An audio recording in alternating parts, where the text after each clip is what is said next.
Okay, we're good. Okay, thank you, Stacy, for confirming we're live.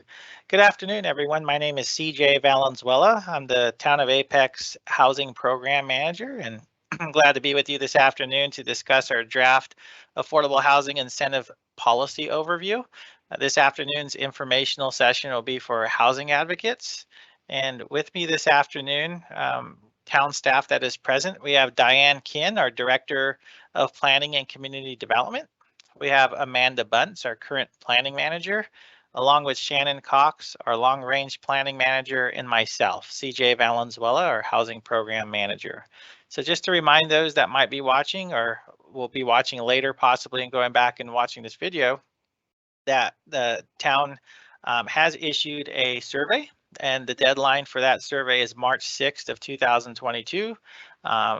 There was two surveys, just to remind those that might be watching. There was one for the developers and also one for the housing advocates. Both surveys are due on March 6th, so we encourage those that may be watching this to submit their surveys prior to that deadline. So in addition to that, going back to this afternoon's study informational session, there's a Microsoft Teams link that was included in the survey where those that want to watch or submit actually can have the ability to submit questions during any time during this presentation, and we actually encourage those that are able to join this afternoon to submit questions anytime. You don't have to wait till the end of the presentation, but at the end of the presentation, if there's any questions, staff will attempt to answer those. Also, for those that weren't able to make it live, this will be recorded and on demand on our town's YouTube channel link, so you can feel free to watch it at your convenience. Part one of this presentation will be to go over the proposed policy, a general overview of the proposed policy. Town Council adopted an affordable housing plan just about a year ago or so on February 1st of 2021, and within that plan, there's vision, goals, needs assessment, and 14 policy recommendations along with the action plan. And the affordable housing incentive zoning policy has been identified as a near-term recommendation. And so we are in the process of drafting the policy. As far as timeline to date, we had our very first Housing Advisory Board meeting on January 28th, just a couple weeks ago. And out of that meeting, staff received direction from our Housing Advisory Board to continue to go out and receive feedback from both the development community and the housing advocates community.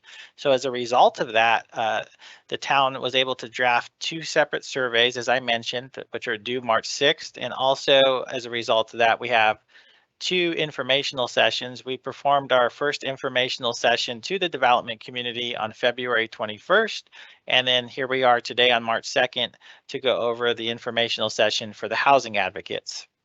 In addition to that, we will circle back and have a Housing Advisory Board meeting on March 16th to provide feedback of the surveys and informational sessions to our Housing Advisory Board. So that's the next upcoming meeting.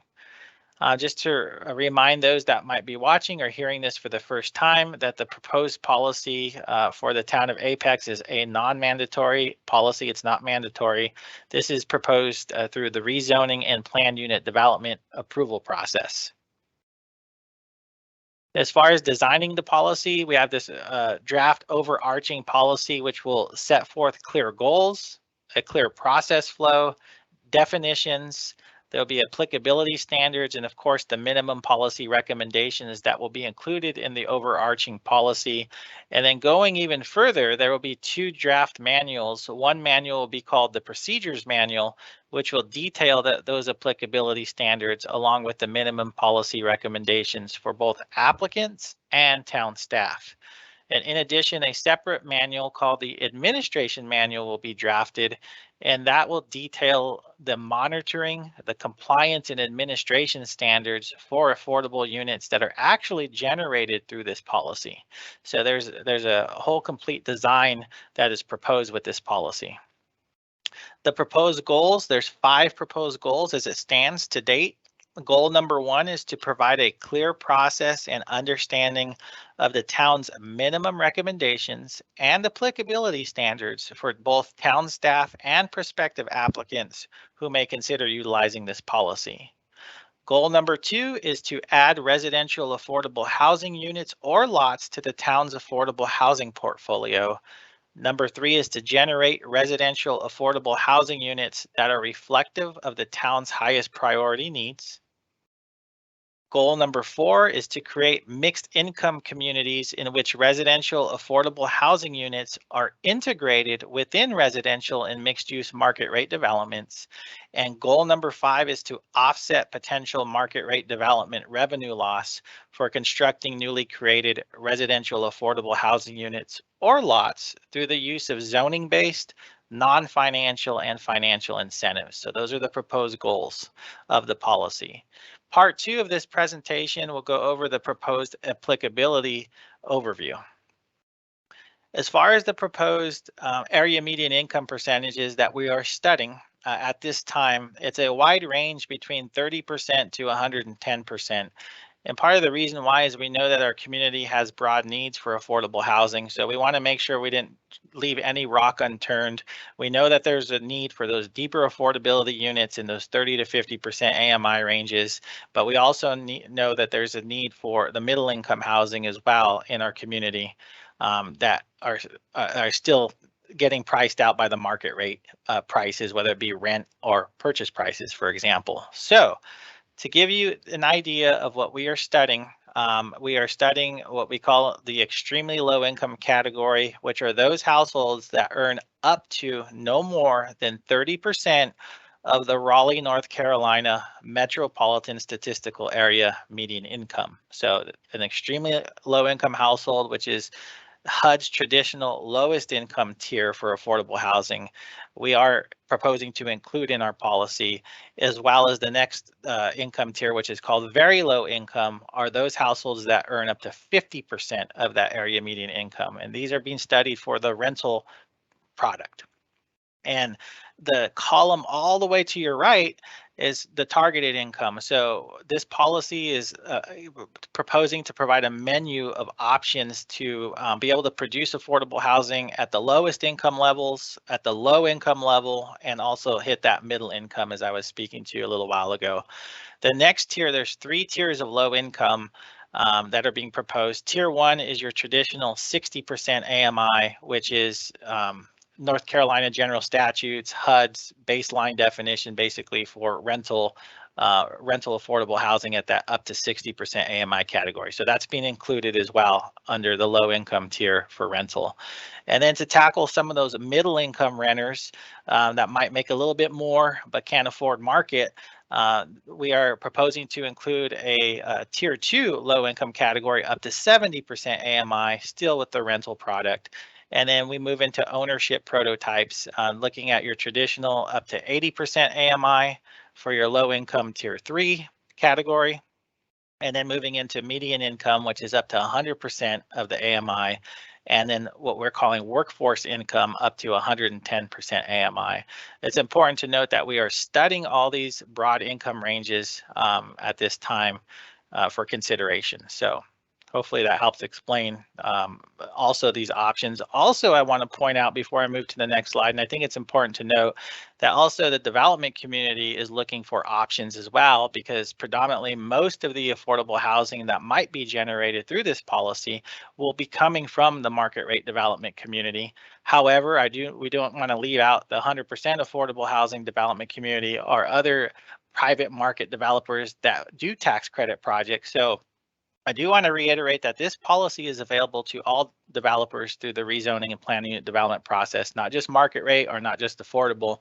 So we really want to include that broad range to do what's best for our community and what the housing needs are, but also to make sure that we offer enough ranges of opportunities for those developers to be able to produce the affordable housing. So it's that balancing act. Going over to the proposed applicability, now we'll move down some of these items here. The minimum development threshold right now is 20 units or lots or greater. So 20 plus units or lots or greater, then this policy essentially would kick in. And the minimum affordable on-site percentage for units and lots as it stands right now, the recommendation is a minimum of 5%. That's the production requirement to produce those units or lots on site. We talked in detail just right now on the prior slide, and that's why I wanted to go through that prior slide in a lot of detail because there's a lot of income ranges there, but we covered the proposed rental income AMI percentage categories from 30 to 70%, and then also the ownership AMI percentage categories from 80 to 110%. So 80 to 110%. Item number 5, we're looking at a minimum affordability period right now for ownership and rental affordable units at minimum of 20 years. And then item number 6 is a little unique. It really is applicable to the ownership developments into where we want to make sure that the price of the affordable units, there's enough gap between the affordable unit and the market rate initial sales price unit. So we're asking on a minimum, there needs to be a minimum price gap of at least 10% where the affordable initial sales price is at least 10% below the market rate initial sales price.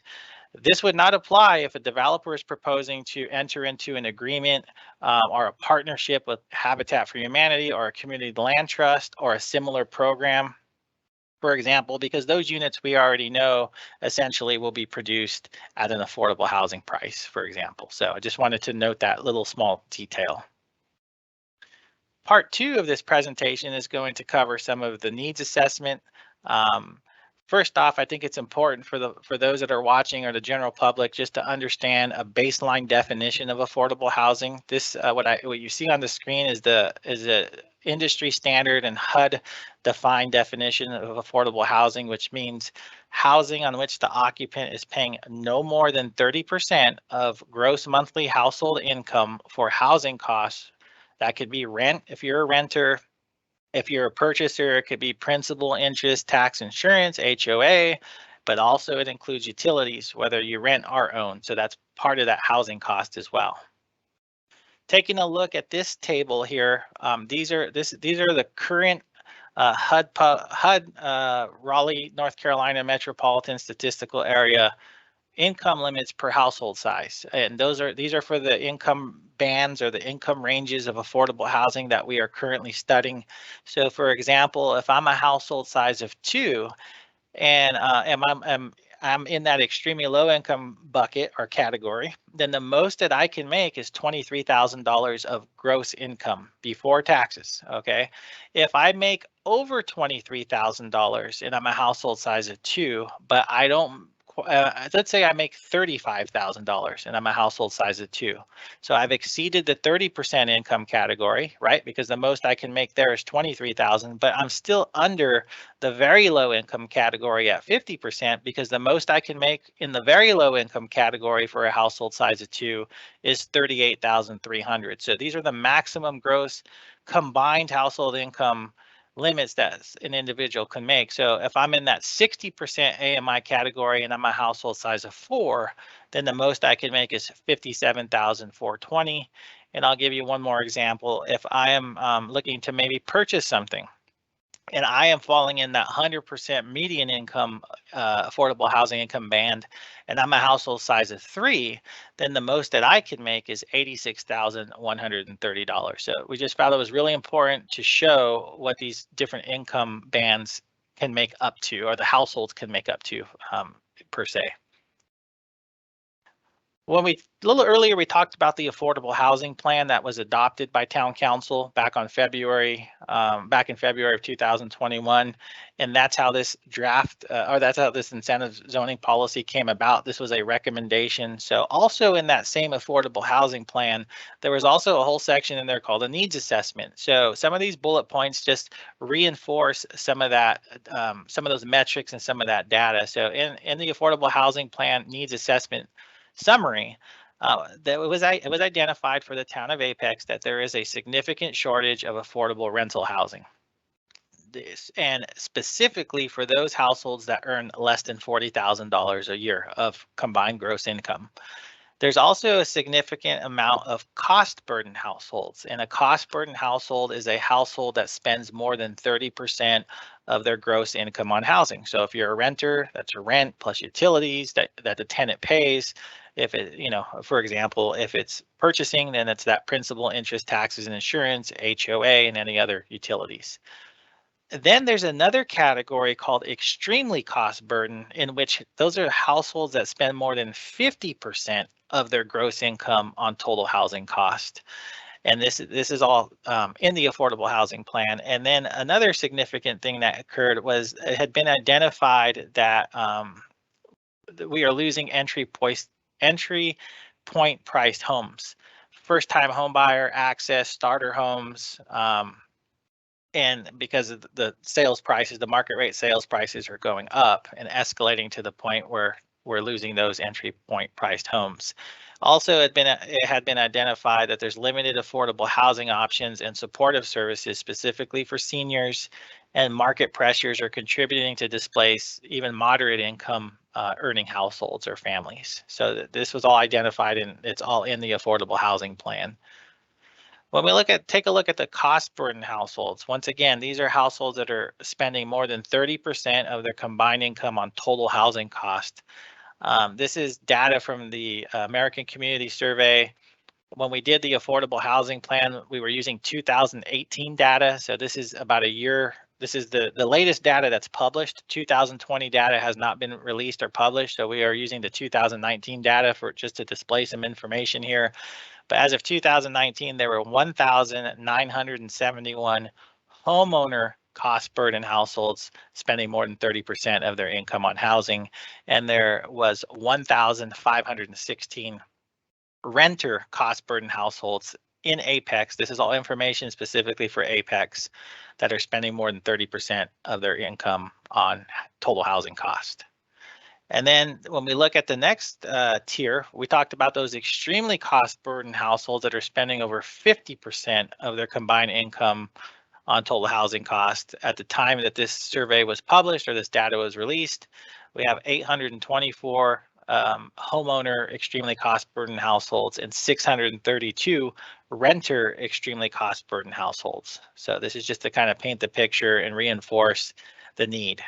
As far as rental housing gap, there is a significant gap to the tune of over 1,100 units that need to be produced. For example, for a combination of those that earn less than 30,000, there was 616 units that need to be produced that were short for that income band. Those households that are making less than 30,000 a year. And then also an additional 531 units that we are short for those households that are making less than $40,000 a year. So just wanted to kind of paint the picture. Now, what does this all mean? What can someone afford as far as rents, as far as to purchase? So these next slides here just kind of show you those different income bands. This is an example of a 3-bedroom affordable ownership initial sales price. So if I am at that 80% AMI income band for a 3-bedroom unit, right, whether it be a condo, a townhome, or single family home, if it's an ownership product, then the most that I could afford to purchase, the purchasing power essentially that I would have would be $319,200. If I was in that 100% median income band, then you're looking at $405,900, and at the workforce income band of 110%, $449,200, still below the average median home sales price, which is, as of most recently published, $515,000 here in Apex. So those just to kind of compare on a 4-bedroom product. You can see ownership product. You can kind of see those different price points for those different affordable AMI percentages. So if I'm at the 80%, I'm looking at $346,900. If I'm at the 100%, I'm looking at $440,500. And these are the maximum, not the minimum, but the maximum someone could afford.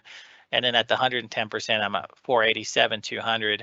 And these are based on specific assumptions, for example, that staff has ran. Now, if I'm on the other side of the coin and I'm looking to rent an affordable unit here in the town of Apex, for example, and we talked about those income bands on the rental side ranging from 30%, which is the extremely low, all the way to 70%, which is that tier 2 low income. You can see that the rents range from anywhere from $538 a month. That has to include utilities, by the way, tenant-based utilities, tenant-paid utilities, all the way up to $1,256, depending on which income band you fall into. And right now, the average market rate rent is about $1,592. So one of the reasons why we did not include 80% AMI, I do want to let the public know and those watching that we studied everything from 30 to 100% AMI on the rentals because it's just simply too close to the market rate rents. So the whole goal is to produce affordable or below market rate housing, whether it be purchase or rental. On a 2-bedroom product, you're looking at affordable rents ranging from $646 up to $1,508, depending on which income band that rental unit in that household falls into. You're looking at an average market rate rent of $1,744 in Apex. And on a 3-bedroom rental product, you're looking at anywhere from $746 up to $1,742, with average market rate rent being $2,029. So that just kind of gives you a snapshot of what some of those affordable rent limits are in those different income categories.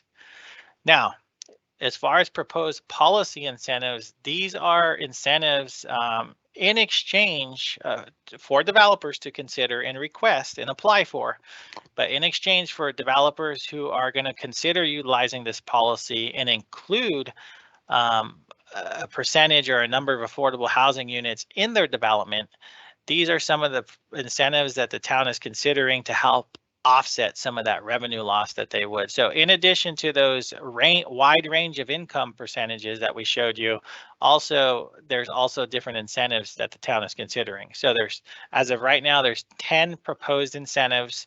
Some of them are zoning based, some of them are non-financial, and then some of them are financial. So the 10 proposed incentives for developers or builders or applicants include being able to go up to a higher density zoning district, a density bonus in the high density multifamily conditional zoning district, increased maximum building height, reduced building setbacks and reduced lot widths. And then we also are looking at a reduction of the resource conservation area, maximum reduction as of right now up to 10%. And then looking at also offering parking reductions, reduced sidewalk requirements, expedited processing if certain thresholds are met, and then loans, grants, and fee reimbursements, of course, if certain thresholds are met per the North Carolina General Statute. So those are the 10 proposed incentives right now that we have drafted that is being considered as we go through this process with our Housing Advisory Board, and then ultimately to Town Council for actual formal consideration. So with that said, that concludes staff's presentation, and staff is available for any question and answers. I have, by the way, the first question I have is, will these slides be available after the presentation? So absolutely, yes. This is being recorded, so anyone could go back to the town's YouTube channel and be able to view this. And essentially see the entire presentation, which includes the slides at any time. So yes, this whole thing will be made available to the public. So hopefully that answers your question. And so far, that is the only question I have received. And so I'll give folks on the call another couple minutes to be able to submit any other questions that they may have. So staff is available here. I will also put this slide up while we're waiting to see if there's any other questions, for example. But for those that might be watching this recording after and not live, feel free to reach out to me. We are having the additional surveys and these additional informational sessions because we want to hear from you. Your input is valuable. And so if anybody has any questions or comments, feel free to reach out to me, CJ Valenzuela, the Housing Program Manager. My email is right here on the screen, christopher.valenzuela@apexnc.org. I'll give a couple more minutes here. It's about 3:24, so I'll maybe give it another minute or two here, and then I will turn this back over to close the informational session out. So.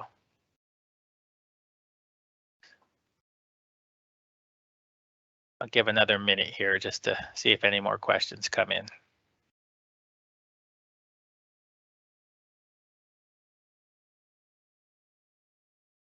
CG, I do see another question in the.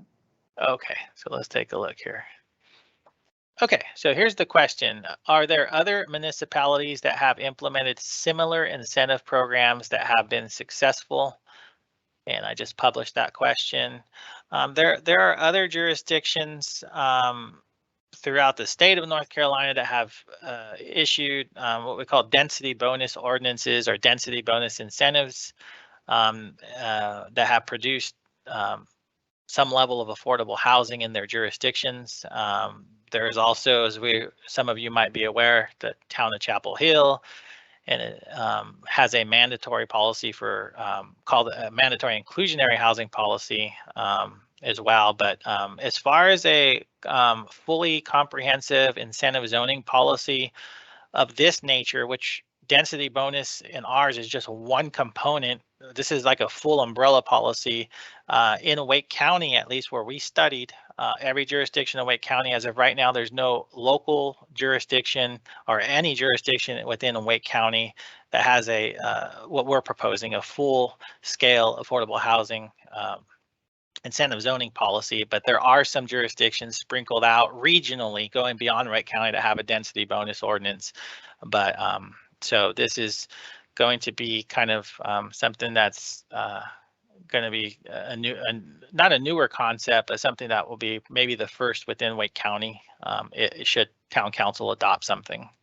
So hopefully that answers your question.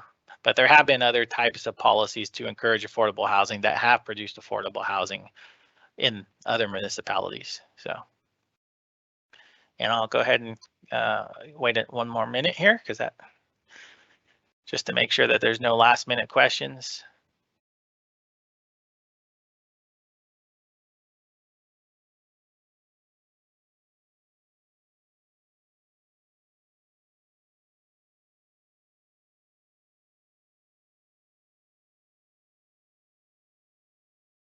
And we'll give to about 3:27 or so, and then I'll give the cue to, oh, wait a minute, let's see, make sure we didn't get another question here. Okay, so it looks like we got another question here, so I'm glad that I waited a little bit.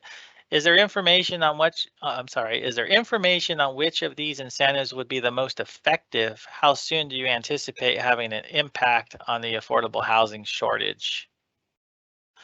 Well, that's what we're studying, and that's part of the reason why we publish the surveys. We're having these informational sessions, both with the developers and housing advocates. So we're in that development stage and that draft stage. And because we haven't adopted something, right now we're designing a policy that's kind of like designing a car where you're designing the transmission and the engine, the braking and the suspension before you put it out on the racetrack. So we don't have any empirical data right now to say, hey, incentive A worked better than incentive B or incentive B worked better than incentive C. But right now we are working on drafting those incentives so we can put something out and then we'll have empirical data to kind of see, you know, which one we see that the developers or applicants are requesting the most and utilizing the most.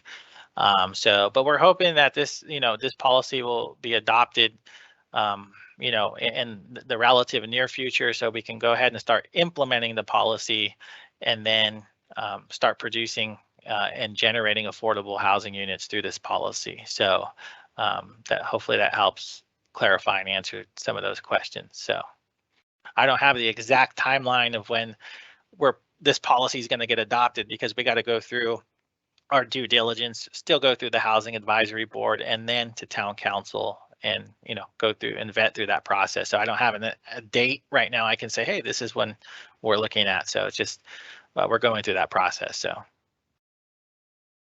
So I'll give another minute or so and then we'll see if any other questions come in.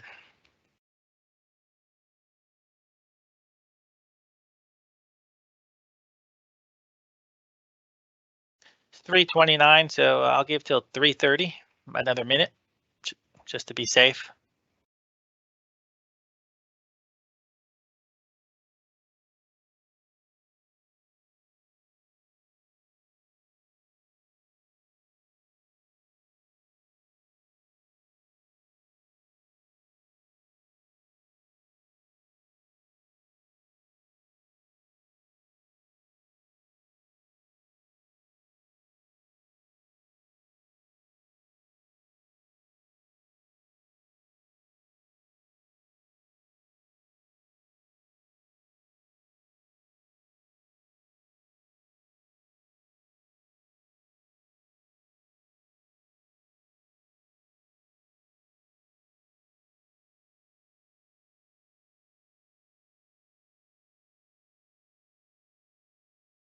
Okay, I don't see any more questions coming in. So once again, if anybody's watching this, feel free to submit the questions. My information's been on the screen, or as I should displayed it. Feel free to reach out to me. And with that said, this concludes the informational session. So thank you very much for watching.